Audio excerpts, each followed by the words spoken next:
साल था 1960। Computer powerful हो रहे थे और दूसरी तरफ सॉफ्टवेयर कॉम्प्लेक्स हो रहे थे।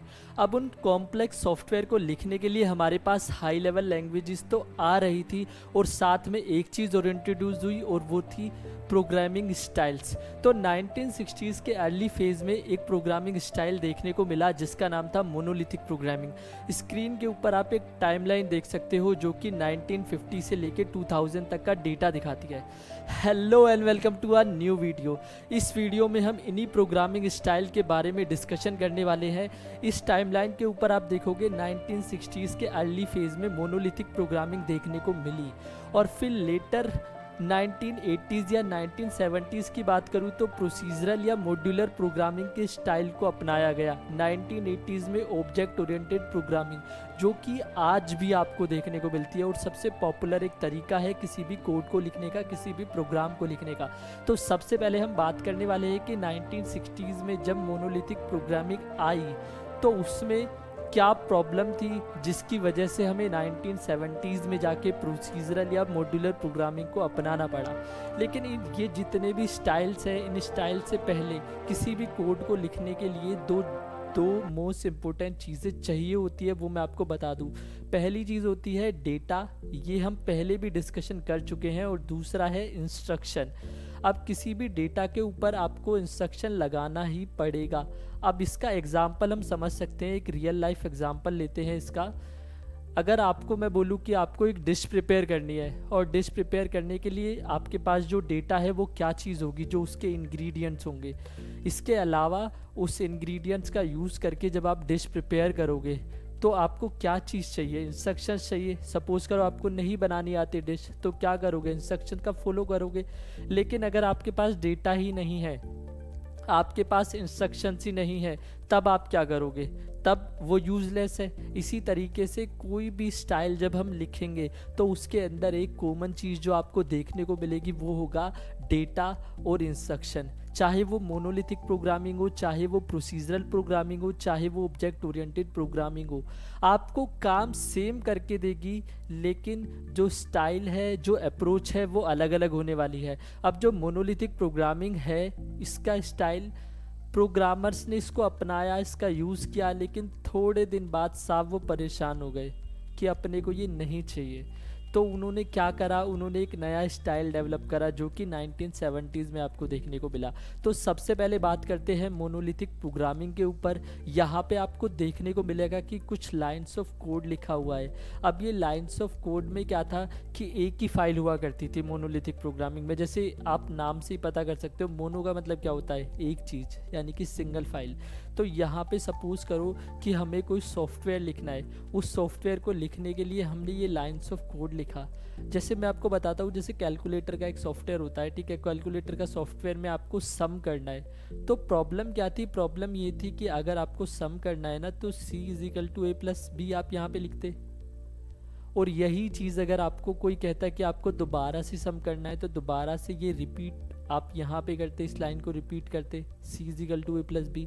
तो ऐसे अगर आपको 1000 बार बोला जाता कि आपको सम का ऑपरेशन करना है तो आपको 1000 बार C=A+B लिखना पड़ता। और सपोज करो कि गलती से अगर एरर आ गया कहीं पे, तो क्या होता था कि पूरे के पूरे कोड में आपको चीज़ें चेंज करनी पड़ती थी। अब इससे सबसे बड़ी प्रॉब्लम क्या थी एक प्रोग्रामर के लिए, पहली चीज़ तो ये थी कि टाइम बहुत ज़्यादा लगने वाला था, क्योंकि एक सिंगल प्रोग्रामर है, वही सारी चीज़ें हैंडल करने वाला है, वही सारी चीज़ें देखने वाला है। तो मोनोलिथिक प्रोग्रामिंग से सब लोग ऊब चुके थे। तो इसके बाद क्या डिसाइड हुआ कि कुछ नई चीज़ लेके आई जाए, कुछ नया स्टाइल लेके आया जाए। तो वहाँ पे आपको देखने को मिला प्रोसीजरल या मॉड्यूलर प्रोग्रामिंग। अब जो पहली प्रोसीजरल या मॉड्यूलर प्रोग्रामिंग थी ना, वो थी सी लैंग्वेज। और सी लैंग्वेज हम देखते हैं कि उसके अंदर किस तरीके से प्रोसीजर को इंट्रोड्यूस किया गया और उससे बेनिफिट क्या हुआ। हम इन दोनों चीज़ों को कंपेयर करेंगे, मोनोलिथिक प्रोग्रामिंग के स्टाइल को कंपेयर करेंगे प्रोसीजरल प्रोग्रामिंग के स्टाइल से, और साथ में ये भी देखेंगे कि ऑब्जेक्ट ओरिएंटेड प्रोग्रामिंग का जो स्टाइल है वो प्रोसीजरल से भी बेहतर कैसे निकला। तो अब चलते हैं प्रोसीजरल या मॉड्यूलर प्रोग्रामिंग की ओर। 1970s में प्रोसीजरल या फिर मॉड्यूलर प्रोग्रामिंग आ चुके थे। आप स्क्रीन के ऊपर देख सकते हो, यहाँ पे एक स्टाइल लिखा हुआ है, ये मोनोलिथिक प्रोग्रामिंग के स्टाइल से बिल्कुल अलग है। यहाँ पे आप देखोगे कि स्ट्रक्चर इन्फॉर्मेशन। अब सी लैंग्वेज जो होती है, हमने देखा कि प्रोसीजरल या मॉड्यूलर प्रोग्रामिंग में 1970s में जो पहली लैंग्वेज थी वो सी लैंग्वेज थी जो आई थी।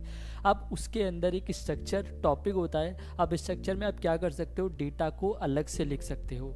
और यहाँ पे डेटा को अलग से लिखने के बाद आप देख सकते हो ये क्या है, मेरे फंक्शंस है। जैसे मेरा सम नाम का फंक्शन है या मल्टीप्लिकेशन नाम का फंक्शन है। तो यहाँ पे जो डेटा और जो इन्फॉर्मेशन हमने अभी थोड़ी देर पहले बात की थी, वो हम क्या कर रहे हैं, अलग अलग जगह पे लिख रहे हैं। जैसे मैंने डेटा अलग जगह पे लिख लिया और उसके बाद मैंने फंक्शंस अलग अलग जगह पे लिख लिए। अब अगर मोनोलिथिक प्रोग्रामिंग की बात करूँ तो वहाँ पे आपको कुछ भी ऐसा नहीं देखने के लिए मिलता था। वहाँ पे आपको फंक्शंस नहीं देखने के लिए मिलते थे, वहाँ पे प्रोसीजर नहीं देखने के लिए मिलता था। तो अगर इससे मैं कंपेयर करूँ तो आपको यहाँ देखने को मिलेगा, अगर मेरे को a+b करना है, सम करना है, तो मेरे को क्या करना पड़ेगा, यहाँ पे उसको लिखना पड़ेगा। अगर दोबारा मेरे को वही ज़रूरत पड़ी तो दोबारा से लिखना पड़ेगा, तिबारा ज़रूरत पड़ी तो तिबारा ज़रूरत पड़ेगा। अब इसमें क्या होगा कि कोड की जो लेंथ होगी वो बढ़ती चली जाएगी और कोड कॉम्प्लेक्स होता चला जाएगा।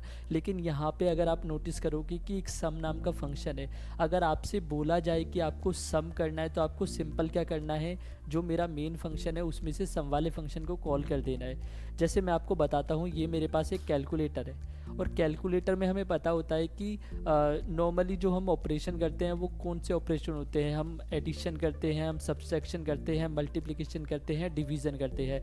अगर इस कैलकुलेटर में मेरे को सम करना है, अगर आपने मेरे को बोला 10 + 20 करना है, तो मैं क्या करूँगा, 10 नंबर डालूंगा यहाँ पे, फिर प्लस करूँगा, फिर 20 करूँगा और मेरे पास रिजल्ट आ जाएगा। अब आप मेरे से कितनी भी बार बोलोगे, अगर 1000 बार भी बोलोगे कि आपको 5 + 7 करना है, 9 + 10 करना है, तो मेरे को कोई परेशानी थोड़ी होगी, इसमें मैं इजीली कर सकता हूँ। तो हम भी यही चाहते थे, प्रोग्रामर्स जो मोनोलिथिक प्रोग्रामिंग का यूज़ कर रहे थे, उस स्टाइल का यूज़ कर रहे थे, वो भी क्या चाहते थे कि यार एक ऐसी चीज़ आए, एक ऐसा प्रोसीजर आए जिसमें हमें बार बार चीज़ें लिखनी ना पड़े। जैसे यहाँ पे क्या था कि बार बार सेम लाइन रिपीट करनी पड़ रही थी। तो यहाँ पे क्या हुआ कि आप एक बार लिखो सम, अगर आपको करना है उसका एक फंक्शन लिख दो, उसका एक प्रोसीजर लिख दो। उसके बाद आपको जब भी दोबारा बोला जाए कि आपको सम करके दिखाना है, तो आपको सिंपल यहाँ पे जाके सम वाली जो लाइन है वो लिख देनी है। जैसे मैंने यहाँ पे सम लिख दिया, उसके बाद फिर मेरे से किसी ने बोला कि आपको सम करके दिखाना है, तो फिर मैंने क्या कर दिया, दोबारा से सम वाला जो फंक्शन है उसको कॉल कर दिया। फिर मेरे को किसी ने बोला मल्टीप्लाई करना है, तो मल्टी वाला जो फंक्शन है मैंने उसको यहाँ पे कॉल कर दिया। तो आप देख पा रहे हो कि चीज़ें कितनी आसान हो गई कि अब मेरे को क्या करना है। अब इसकी जो बेनिफिट है ना, वो मैं आपको बताता हूँ। पहला बेनिफिट तो ये है कि इस पर मल्टीपल पीपल काम कर सकते हैं, मल्टीपल प्रोग्रामर काम कर सकते हैं, एक टीम पूरी की पूरी काम कर सकती है। जैसे मेरे को टास्क मिला, मेरी टीम को टास्क मिला कि हमें कैलकुलेटर बनाना है। तो अब अगर आपको कैलकुलेटर बनाना है तो हमें पता है कि कैलकुलेटर के अंदर अलग अलग फंक्शंस होते हैं। सम नाम का फंक्शन होता है, मल्टीप्लिकेशन नाम का फंक्शन होता है, इसके अलावा डिवाइड करने का एक फंक्शन होता है या सब्सट्रैक्ट करने का एक फंक्शन होता है। तो ये फंक्शन हम क्या कर सकते हैं कि 10 लोगों की अगर टीम है तो उन 10 लोगों में हमने बोल दिया कि आपको सम वाला फंक्शन बनाना है, आपको क्या करना है, मल्टीप्लिकेशन वाला बनाना है, आपको डिवाइड वाला बनाना है।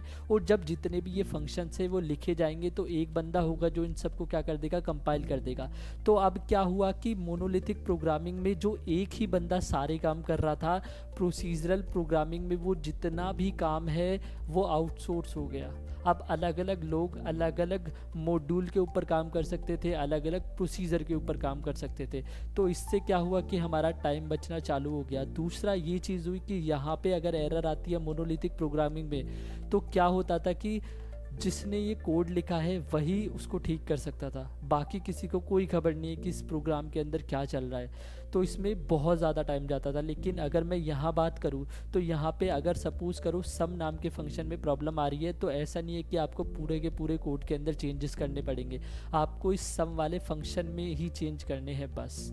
तो ये चीज़ आपको समझ आई होगी कि प्रोसीजरल या मॉड्यूलर प्रोग्रामिंग ने कितनी चीज़ें चेंज कर दी। अब हम चलते हैं 1980s की तरफ। 1980s का दौर आया और वहाँ पे आपको देखने को मिली ऑब्जेक्ट ओरिएंटेड प्रोग्रामिंग। अब जो ऑब्जेक्ट ओरिएंटेड प्रोग्रामिंग होती है ना, वो आज के टाइम पे मोस्ट पॉपुलर एक कह सकते हैं कि स्टाइल है जो कि यूज़ किया जाता है। तो इसका कोड मैं भी आपको दिखाता हूँ, इसका स्टाइल दिखाता हूँ कि क्या होता है, उसके बाद हम इस पे फर्दर बात करने वाले हैं। स्क्रीन के ऊपर आप देख सकते हो ऑब्जेक्ट ओरिएंटेड प्रोग्रामिंग का स्टाइल है। अब अगर मैं इसको कंपेयर करूँ प्रोसीजरल प्रोग्रामिंग से, तो आप एक माइनर सा डिफरेंस देखने को मिलेगा। यहाँ पे डेटा लिखा हुआ है प्रोसीजरल प्रोग्रामिंग में, जो कि स्ट्रक्चर के अंदर हमने डाला हुआ है, और उसके बाद अलग से हमें फंक्शन देखने के लिए मिलते हैं। लेकिन अगर यही सेम चीज़ मैं बात करूँ ऑब्जेक्ट ओरिएंटेड प्रोग्रामिंग के स्टाइल में, तो यहाँ पे आप देखोगे कि मैंने एक क्लास बनाई है और उसे क्लास के अंदर मेरा डेटा रखा हुआ है और फंक्शन, दोनों चीज़ें रखी हुई है। अब इसका बेनिफिट क्या होता है, हमें पता है कि ऑब्जेक्ट की जब हम बात कर रहे हैं तो रियल लाइफ के ऑब्जेक्ट की बात कर रहे हैं। जैसे शेप एक कॉन्सेप्ट है। अब शेप आप किस चीज़ को बोल सकते हो, जैसे एक रेक्टेंगुलर शेप हो सकती है, एक ट्राइंगुलर शेप हो सकती है, या इसके अलावा स्क्वायर हो सकता है। तो ये सारी क्या चीज़ें हैं, शेप है। अब इन शेप में जो मेरा रेक्टेंगुलर है वो एक ऑब्जेक्ट है, उससे बनी चीज़ें आप देखते हो। रियल लाइफ में स्क्वायर है, उससे बनी चीज़ें देखते हो। तो वो सारे क्या है, रियल लाइफ एग्जांपल के ऑब्जेक्ट है। अब उनका कुछ डेटा होगा। डेटा क्या हो सकता है कि उनका कलर अलग हो सकता है, उनका लेंथ अलग हो सकती है, हाइट अलग हो सकती है। इसके अलावा फंक्शन हो सकते हैं कि वो क्या काम कर रहा है। तो हमने क्या करा, यहाँ पे क्लास XYZ है। अगर इस क्लास XYZ की जगह मैं लिख देता हूँ क्लास रेक्टेंगुलर, ठीक है। उसके बाद मैं क्लास रेक्टेंगल का जो भी डेटा है वो डाल देता हूँ यहाँ पे, और उसका फंक्शन जो भी वो काम कर रहा है। इसी तरीके से मैं एक दूसरी क्लास बनाता हूँ जो कि क्या होगी, सर्कल वाली क्लास। सर्कल वाली क्लास के अंदर सर्कल का डेटा होगा और सर्कल का फंक्शन होगा। तो अब होना क्या चाहिए, होना ये चाहिए कि अगर कुछ भी मेरी एरर आती है कहीं पे भी एक क्लास के अंदर, जैसे मानो मेरा इस प्रोग्राम के अंदर या इस सॉफ्टवेयर जो मैं बना रहा हूँ इसके अंदर मोर देन 20 या मोर देन 30 क्लासेस है, और उन 30 क्लासेस के अंदर क्या क्या चीज़ें हैं, उनका डेटा रखा हुआ है, उनके फंक्शंस रखे हुए हैं। अगर कहीं भी मेरे प्रोग्राम में कोई एरर आती है तो मेरे को एक पर्टिकुलर क्लास के अंदर जाके चीज़ें ठीक करनी है।